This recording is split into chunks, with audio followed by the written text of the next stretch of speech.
datang di channelnya Ade Nurulianto ya.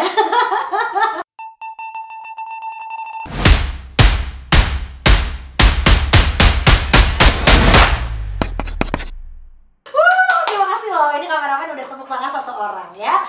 By the way, salam kenal, my name is Indi Aritsa ya. Jadi Indi akan ada di satu spesial program khusus di channelnya Ade Nurulianto.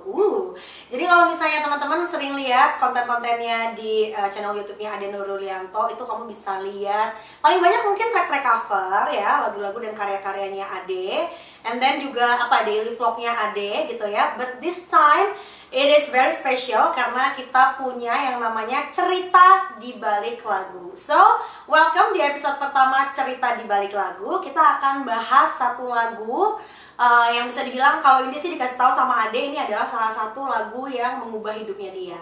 So, udah gak sabaran kan lihat Ade sekarang? Langsung aja kita sapa Ade Nurulianto. Apa rasanya channel YouTube lo di openingin sama gua? Wah, ini dong merasa tersanjung. Aduh, gak apa-apa ya dipinjam Gak dulu apa-apa ya. dong, aku malah seneng tau. Oke, jadi pokoknya teman-teman semua ya. Tapi kita kayak asing gitu, orang selalu nyebut Ade Govinda gitu. Tapi gak apa-apa, aku justru kan nama channelnya gitu. Ya, Ade Nurulianto ya guys. Jadi nama Ya. lengkapnya Ade, buat yang belum tahu, Ade Nurulianto. Tapi tadi sempat ada temennya Ade manggilnya Nur. Iya. Denur. Oh, Denur. Jadi Ade. Itu udah pasti orang dekat kalau yang manggil. Serius. Denur. Denur. Apa karena Ade berarti lo anak keberapa? Denur. Iya, Ade karena anak terakhir. Bungsu. Oh, Bungsu ternyata Taurus. Wow, silakan yang earth sign berangkat. Berarti Taurus itu pairingnya adalah panjang ya, Virgo dan Capricorn ya guys ya. Oke, jadi mungkin sebelum kita panjang lebar bahas tentang rasa ya Ade ya. Boleh diceritain dikit ya, kenapa sih sebetulnya Ade came up with idea pengen bikin satu program khusus di channelnya Ade Nurulianto yang namanya cerita di balik lagu ini? Oke, jadi sebenarnya pandemi itu emang bikin aku melek tentang YouTube sih sebenarnya. Ya mungkin kalau sebelumnya memang karena terlalu banyak ngurusin orang tentang YouTube ya, tapi buat diri sendirinya tuh kurang ya. ya. Tapi gara-gara pandemi bener-bener cuma di rumah ini, terus kayaknya mungkin beruntungnya aku agak duluan. Agak duluan peka aja sih sebenarnya. Ngerti kan maksudnya kan? Jadi aku langsung di Instagram dan di YouTube itu kayak langsung, ya walaupun dari dulu sering, cuman lebih fokus mungkin ya, dan lebih dipikirin. Jadi nggak cuma sekedar upload aja. Iya, posting atau apa. Nah, dari situ, dan pastinya semua penggeraknya awalnya dari aku pernah bikin lagu Menjaga Dunia, itu yang dinyanyiin 13 penyanyi top Indonesia untuk COVID ya maksudnya. Ya kita harus menjaga jarak. Nah, awal dari situ langsung berlanjut lagi ke Tanpa Batas Waktu, ke Astrid Baik-Baik. Ya dari situlah awalnya akhirnya channel ini mulai berjalan. Dan setelah aku, kalau kemarin banyak cover kan lagu karyaku, karena ya namanya channel gua pasti akan mengangkat karyaku. Mungkin juga bisa karya orang lain, tapi mungkin saat ini karyaku dulu. Nah, terlepas dari itu kayaknya ya udah deh, sekalian aja deh bikin. Di Indonesia tuh sebenarnya kalau aku posting apapun itu sebenarnya yang paling respon paling banyak itu pasti kalau udah tentang lirik atau tentang lagu.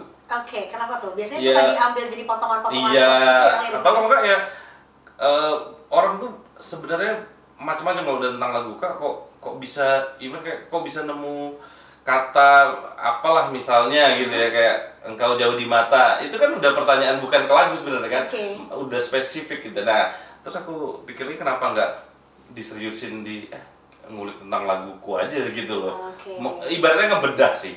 Dan mungkin ada orang yang belum tahu kan jadi bisa nonton, dan mungkin dia jadi bisa flashback dan bisa muter yang original atau nyetel yang original, dan disinilah aku menjelaskan semuanya itu sih. Jadi sebetulnya program ini adalah target yang oke juga buat teman-teman songwriter dan produser ya. Kalau pengen tahu cara Ade dari mana inspirasinya dapetin kayak lirik-lirik yang menyayat-nyayat hati, kamu bisa temukan di program ini. Ya kurang lebih begitu sih. Benar-benar. Alright, so langsung aja kita masuk ke tentang rasa. Nah ini ternyata ini juga baru tahu kalau tentang rasa ini tuh punya makna yang sebegitu dalam buat Ade Nurulianto sampai karirnya ada di titik hari ini gitu ya. Nah tapi mungkin pada ada yang tahu nggak sih kalau misalnya lo ngikutin dari dulu, Ade ini sebetulnya starting karirnya itu dulu awal ngikutin Dream Band ya? Ya. Tahun berapa deh? Peserta Dream Band tahun 2004. 2004, berarti kayak udah hampir 17-18 tahun yang lalu ya? Benar. Iya benar-benar. Oke. Berkarir. Ya pokoknya hampir 20 tahun ya? Itu titik awalnya masuk ke industri di situ sih yang membuka jalannya. Oke, ceritain sama teman-teman semua gimana ceritanya Ade dulu kepikiran untuk pengen masuk Dream Band dan dapat dari mana infonya tuh? Jadi sebenarnya Allah tuh maha baik sama aku. Jadi aku kebetulan lagi ke Surabaya ke tempat saudaraku. Nah, yang ikut Dream Band itu saudaraku sebenarnya. Aku malah nggak tahu. Karena dia langganan majalah Hai, masih ingat banget dia langganan majalah Hai. Terus di hari itu dia pamit, maksudnya aku di rumahnya tapi dia pamit, aku pergi dulu ya mau seleksi Dream Band. Dia bilang majalah Hai ini bikin audisi. Ya udah akhirnya pas aku pengen tahu kan, terus akhirnya aku baca, kok menarik dan ternyata lagu yang ya biasalah kalau seleksi kita ada lagu wajibnya, nah itu tuh aku bisa. Tanpa harus ya maksudnya ya ngulik-ngulik lagi tapi nggak yang nol banget. Nah jadi akhirnya apa karena pernah dibawain sebelumnya lagu itu? Iya karena aku kan ngeband kan di Jogja kan, ya pastilah ngulik lagu. Nah jadi ya udah deh, dia bilang loh kalau mau ikut ayo sekalian karena bisa daftar di tempat. Awalnya gitu nih. Gue udah tahu apa yang terjadi selanjutnya. Oke lanjut. Nah akhirnya ya aku ikut bareng dia seleksi main gitar dan yang lucu, percaya gak percaya, lagu pertama tuh lagu Hitamnya Padi. Sekarang sama vokalisnya kerja bareng guys. Itu kayak bless me gitu. Iya.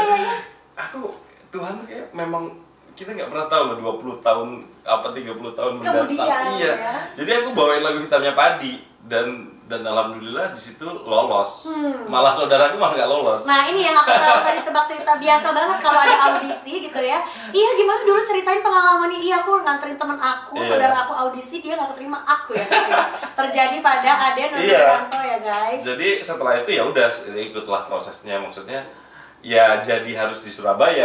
Padahal aku kan orang Jogja, tapi harus stay di Surabaya untuk mengikuti ini sampai akhirnya ke Jakarta dan alhamdulillah terbentuklah Olive. Nama bandnya Olive, diproduserin oleh Mas Didit Saat. Didit Saat itu sekarang Star and Rabbit. Nah, sama gitaris plastik sih waktu itu. Jadi sebetulnya dulu Ade Nurdianto ini tergabung di Dream Band sama Olive Band, mewakilin Surabaya tuh ya. Terus udah gitu, nah saat itu tuh kalau nggak salah sampai 6 besar ya? Iya benar. Terus gimana tuh akhirnya si karirnya Olive Band habis itu manggung-manggung atau udah langsung bikin lagu saat itu? Jadi pas mereka udah final, udah kelar itu ada yang namanya album kompilasi. Jadi setiap band bikin lagu. Nah sebenarnya ini juga sih titik awalnya itu. Jadi kita setelah bikin album ini kita kayak ada roadshow gitu, tapi satu bis gitu. Barengan di Jakarta apa di mana satu band. Nah aku mulai ngerasa kayak ya nggak ngerti ya, aku mungkin udah feeling industri atau apa, aku juga nggak ngerti. Jadi kebayang dari 8 band itu semua full skill. Ya kebayang namanya aja Dream Band kan. Ada kapten, ada kotak, ada pokoknya wah udah full skill. Nah si Olive itu satu-satunya yang bener-bener ya kita Britpop tapi yang slow gitu-gitu. Ya low key lah ya, ya santai gitu. Mungkin ya dulu zaman itu aku acuannya ke Radiohead kan sebenarnya kan. Lagu tentang rasa original itu sebenarnya ada unsur-unsur Radiohead ya? Ada Karma Police-nya kan. Kalau didengarkan. Nah pas di bis, pas itu di setel satu album itu, percaya nggak percaya pas nyetel Olive itu track ke-8 aku sih. Itu semua tepuk tangan. Padahal kita semua satu bis ya dan semua mendengarkan ya biasa ya. Tapi pas Olive itu semua tepuk tangan. Aku di situ kayak udah feeling tuh. Iya kayak loh, maksudnya mereka tuh semenghargai atau memang mungkin menurut mereka bagus atau beda sendiri kan aku juga nggak ngerti ya. Iya, bisa jadi kayak beda sendiri di antara lainnya gitu ya. Ya itu dari situ sebenarnya udah mulai feeling.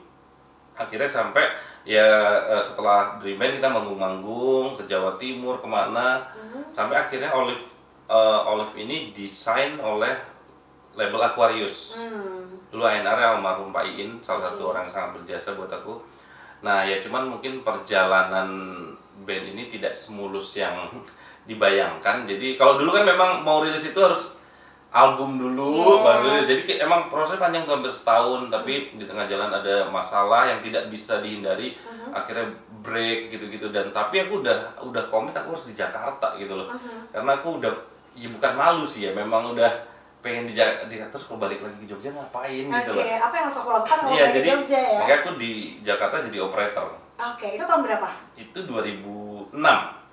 Jadi 2005 hampir setahun jalan, roadshow kemana, 2006 2007 lah, itu titik paling berat sih buat musikku. Maksudnya lu udah di Jakarta tapi lu stuck. Ngapain lo ceritain gitu udah akhirnya biar aku nggak ngekos, kan nggak ada duit juga kan, akhirnya ditampung lah sama produser Olive untuk album Olive itu, namanya Mas Hari Budiman. Hai Mas Hari. Iya, produser Tangga, produser GAC. Ya, kok aku stay di situ, ya udah deh lu di sini aja ngoperatorin. Jadi kita emang tidur di situ. Aku masih ingat banget sama JJ. Jadi sebenarnya aku sama JJ kayaknya kita nggak bisa di band ini deh.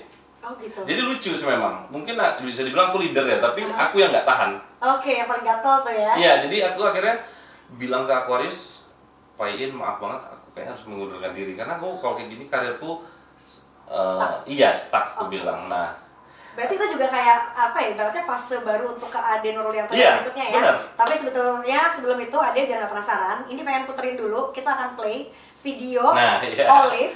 Pas manggung ya? Manggung di mana tuh? Di Madiun. Madiun ya guys ya. Jadi ini adalah videonya Olive di Madiun, bawain satu lagu yang saat itu dibilang Ade tepuk tangan semuanya. Itu judulnya Tentang Rasa. Kita lihat dulu videonya berikut ini.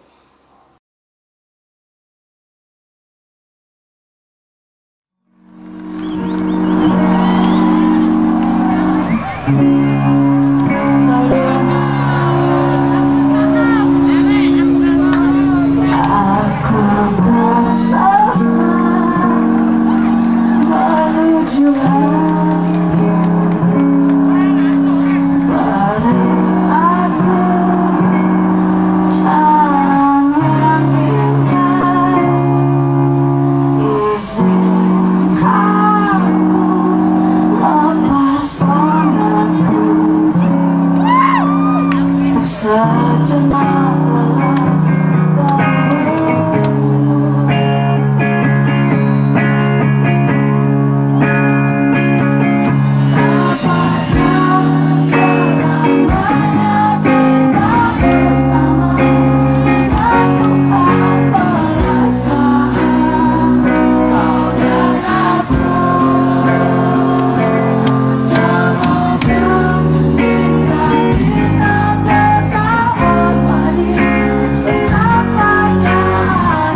Olive Band ya guys Ya. ya. Berarti itu di tahun berapa, Adek? Iya pokoknya sekitar 2005-2006 harusnya 2005. pastinya ya. Dan itu live di Madiun Iya. ya. Dan orang-orang tahu gitu. Iya benar banget. Jadi sekarang kita balik lagi nih di cerita di balik lagu Iya. episode pertama tentang rasa ya guys ya.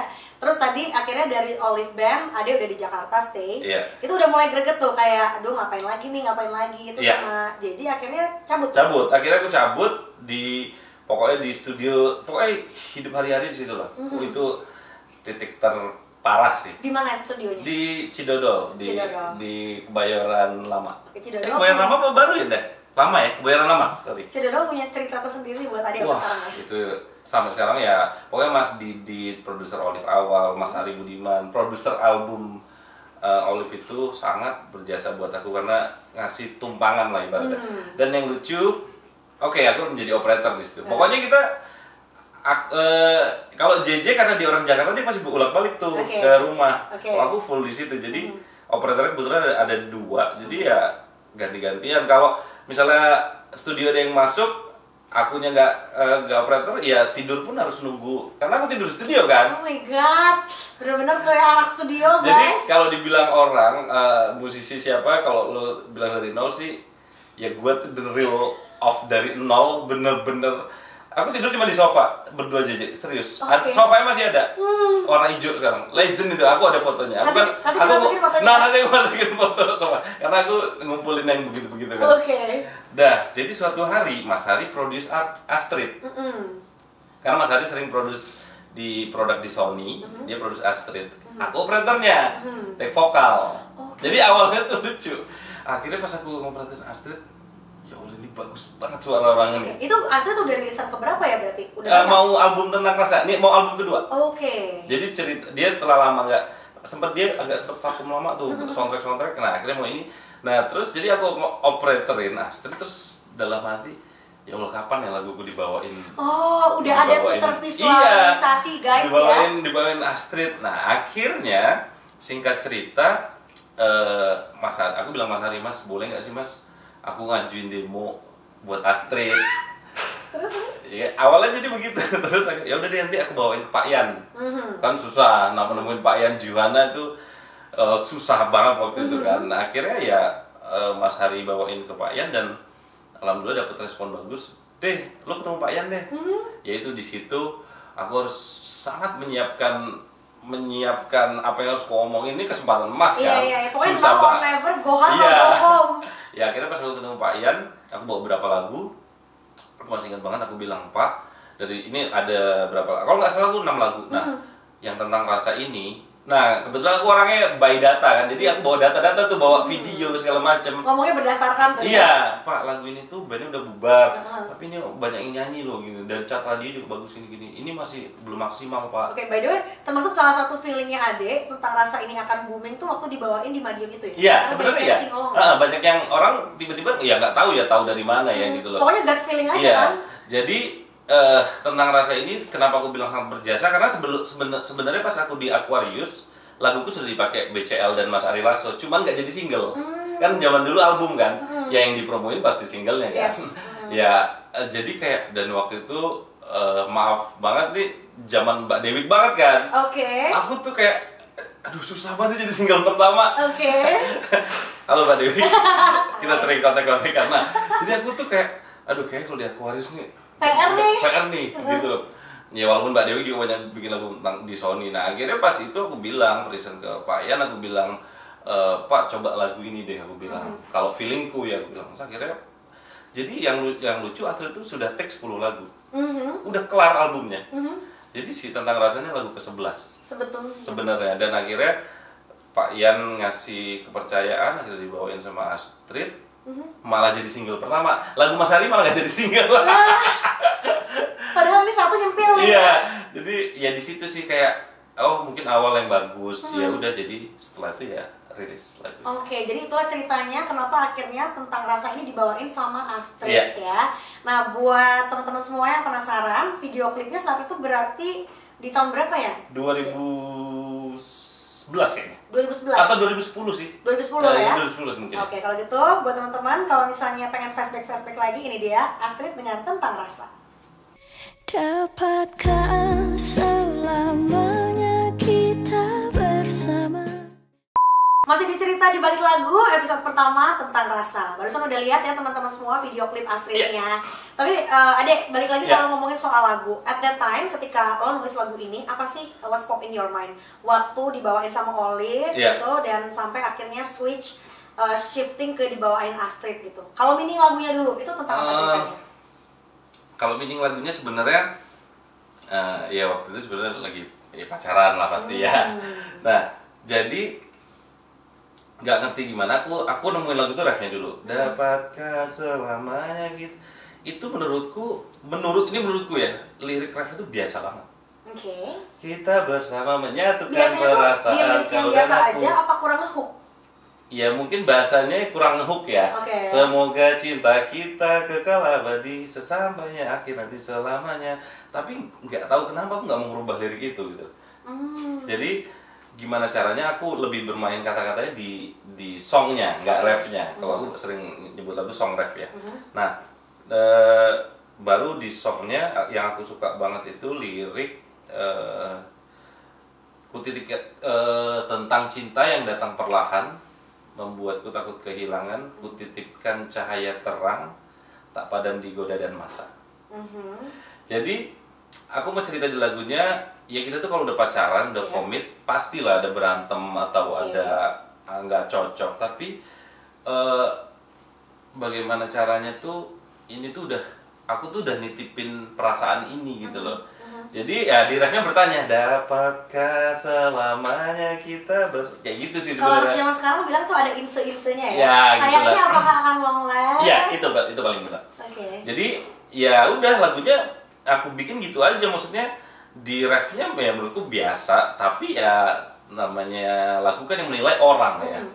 Nggak ngerti juga, alhamdulillah sampai se-booming itu waktu itu. Itu kalau ini bisa bilang saat itu Ade lagi ada di fase lagi cinta-cintanya sama orang. Tapi gini loh, Ade pernah ngalamin gak sih ketika kita bahagia kan katanya sejatinya hidup tuh kayak roda ya, bahagia sedih bahagia sedih bahagia sedih gitu aja terus sampai kita tamat gitu. Jadi ada banget tuh kalau misalnya kita ngerasa terlalu senang, tuh kayak ini bentar lagi akan ada yang sedih nih atau apa. Itu ada ngerasa itu nggak? Ini kayak gue lagi fall in love banget. Apakah abis ini gue akan merasakan sakit hati lagi? Gitu? Tapi sebenarnya jujur banget pas bikin lagu ini pas lagi berantem. Jadi lagi justru berantem. kebalikannya. Justru aku lagi berantem tapi kayak ya ini berantem mulu ya, tapi sebenarnya ya aku mau sama dia gitu. Jadi kayak makanya tercipta dapatkah itu kan sebenarnya bertanya kan. Ya itu sih. Jadi kayak udah pacaran tapi kok berantem dulu, ini emang akan lama nih gitu bener. ya. I see. Gitu. Terus pada saat nge-brief Astrid tuh waktu itu pas dibawain berarti nyeritain tentang lagu ini. Iya, tentang lagu dan alhamdulillah Astrid bawakannya sih wah. Luar biasa ya.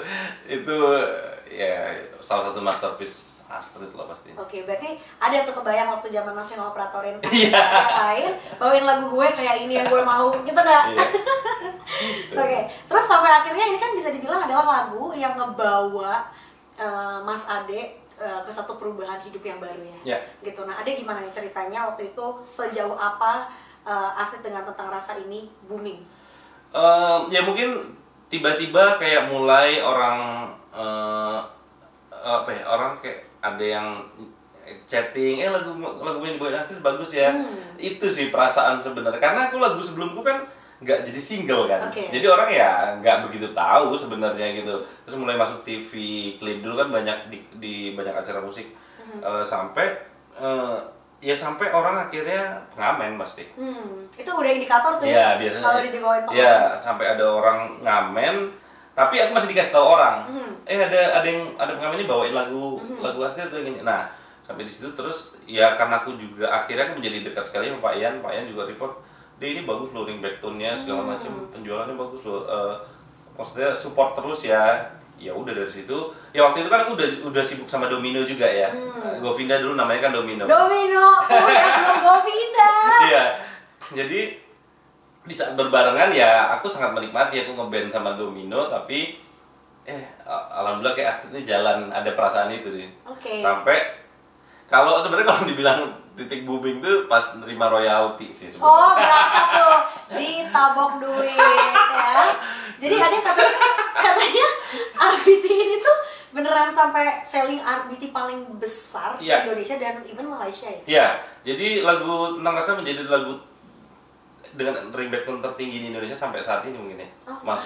Masuk rekor muri juga waktu itu. Iya. Dan dulu enak banget kan jualan Iya, ringback kan walaupun sekarang masih ya, tapi dulu memang luar biasa. Dan ya itu, jadi aku kayak ngerasa dari lagu itu bisa menghasilkan segini gitu. Bisa hidup ya. Iya, gitu. Jadi kaget sih. Ya terus ya udah berjalan, terus mulai sok-sokan ke luar negeri tuh. ini saksinya nih. Ini ada 2 orang. Ini udah lama semua loh. Oke, ketahuan banget tuh Mas Ade dari zaman apa sampai apa tuh ya. Ya kayak gitu. Jadi mulai tuh coba ke luar negeri. Oke, ya ampun. Mulai agak pengen nikmatin hidup. Tapi dari luar negeri gimana waktu itu, inspirasinya makin banyak? Makin habis juga. Jadi aku lucu sih, sempat mau beli gitar idaman banget tuh yang sampai ke luar negeri memang. Ya bareng mereka. Dapat tapi gitarnya. Dapat, ada itu di situ. Nanti kita kasih lihat gambarnya juga ya. Iya, boleh dong, nanti itu bersejarah. Ya udah, ya jadi itulah maksudnya, mulai merasa bahwa ya ternyata waktu itu masih ingat banget beli apartemen dari lagu itu. Ya udah, akhirnya apartemen jual, ya jadilah rumah inilah. Ya pokoknya itu membuka rezeki aja sih. Lagu tuh ternyata menghasilkan. Terus setelah itu ada Setengah Mati Merindunya Judika. Nah itu era-era yang sama tuh. Oke. Terus bisa dibilang vice versa juga. Tadi selain untuk adenya sendiri dapat RBT Top se-Indonesia, even sampai ke Malaysia, Astridnya juga dengar-dengar dapat ini ya, dapat award sebagai Best Female Vokalis perempuan ya di Indosat Award gitu ya. Sampai di AMI juga aku nominasi kalau salah. Nah terus yang luar biasa yang aku sampai terharu banget lagu ini tuh, ya walaupun ada lagu yang lain juga ya, Astrid kebetulan laguku juga, tapi Astrid sempat manggung di Malaysia. Ini rekor Astrid nih. Jadi dia manggung dari jam 4 sampai jam 6, tapi yang switch penontonnya. Jadi dia manggung 2 kali gara-gara lagu ini. Saking semua orang mau nonton Astrid, ya? jadi dia buat 2 sesi. Jadi Astridnya manggungnya sama 2 kali, tapi yang switch itu penontonnya. Nah di situ sih aku ngerasa kayak, terus Sony, waktu itu Sony ya kayak merasa ini banget lah, ya bangga banget ya, aku juga ikut bangga lah. Ya banyak lah lagu ini, banyak dapat platinum, dapat albumnya juga laku, kayak gitu sih. Itu jadi ya tentang rasanya Ade Nurullianto. Dan sekarang ini juga mau dibikin versi covernya ya, karena sekarang kita udah serba digital, jadi pokoknya kita remake terus juga. Iya benar sekali. Biar terus aja ada dan tetap eksis lagunya. Abis ini Ade pengen serahin, let's say lagu ini untuk di cover sama siapa deh? Iya, mungkin kalau untuk lagu ini, karena di cerita di balik lagu ini aku harus mikirin banget ya siapa yang membawakan lagu yang pantas lah. Dan menurutku di lagu ini aku bakal ngajak si Memes Prameswari ya. Dia kan lagi sering muncul juga dan suaranya bagus. Dan kebetulan waktu itu ngelihat dia banyak sekali yang mention itu dia nyanyi tanpa batas waktu di acara TV. Karena dan bawain bagus banget. Batas waktu. Terus akhirnya ya kita cari-carikan, terus aku kayaknya Memes deh buat bawain tentang rasa, karena sakral aja sih lagu ini. Jadi nanti teman-teman jangan lupa cek, pokoknya masih di channelnya Ade Nurullianto. Setelah video ini ya akan ada versi tentang rasanya Memes Prameswari ya, gitu. Jangan lupa nanti kalau misalnya udah nonton juga komen di bawah, kamu udah cek belum video covernya ya, kasih tahu Ade juga, kasih tahu Indi juga. Dan habis ini Ade boleh dong kita akan lihat Ade nyanyiin dikit live. Pakai gitar dong ya. Tapi ini biasanya kalau misalnya di refnya gitu, orang-orang paling sering common dengerin bawain, ini akan bebasin Ade untuk bawain di your favorite partnya. Siap. Kalau di Ade favorite partnya di mana? Di song setelah ref pertama. Alright guys, langsung aja kita akan dengerin. Ini dia Ade Nurullianto dengan Tentang Rasa. Tentang cinta yang datang perlahan, membuatku takut kehilangan. Ku titipkan cahaya terang, tak padam di dera goda dan masa. That is his favorite part. Kenapa suka banget part yang itu deh? Yang jadi banyak quotes orang part itu. Dan aku juga pas ngerasa sih pas bikin lagu kok bisa nemu kata-kata ini ya? Oh, Kan kita suka gitu tuh ya, iya, kita iya, senang iya. sih. Jadi Gitu. teman-teman jangan lupa ya dicek semuanya. Pokoknya kalau kamu kepo juga nanti mungkin bisa dapetin video yang Jamar sama Oli Yeah. itu. Terus tadi jangan lupa dicek juga yang versi Astridnya, tentu saja video klipnya udah ada. Sama kasih tahu kalau kamu udah nonton juga versi cover terbarunya yang dibawain sama Memes Prameswari ya. Thank you Ade. Sama-sama Indi. Ini pada channelnya Ade ya. Nanti kita akan Aku lanjut senang loh lagi. punya program ini. Ada ya? Oke. Karena ini akan jadi program tentunya karya Ade banyak banget. Kita akan ulik-ulik semuanya, kita akan bedah. Dan ini juga mungkin jadi motivasinya Ade untuk selalu tetap berkarya. Iya, pasti. Gitu. Jadi, thank you so much udah nonton episode pertama cerita di balik lagu dengan lagu tentang rasa. Dan jangan lupa untuk subscribe dan juga like video ini ya. Jangan lupa di-share juga ke teman-temannya dan I'll see you on my next video. Bye-bye. Bye.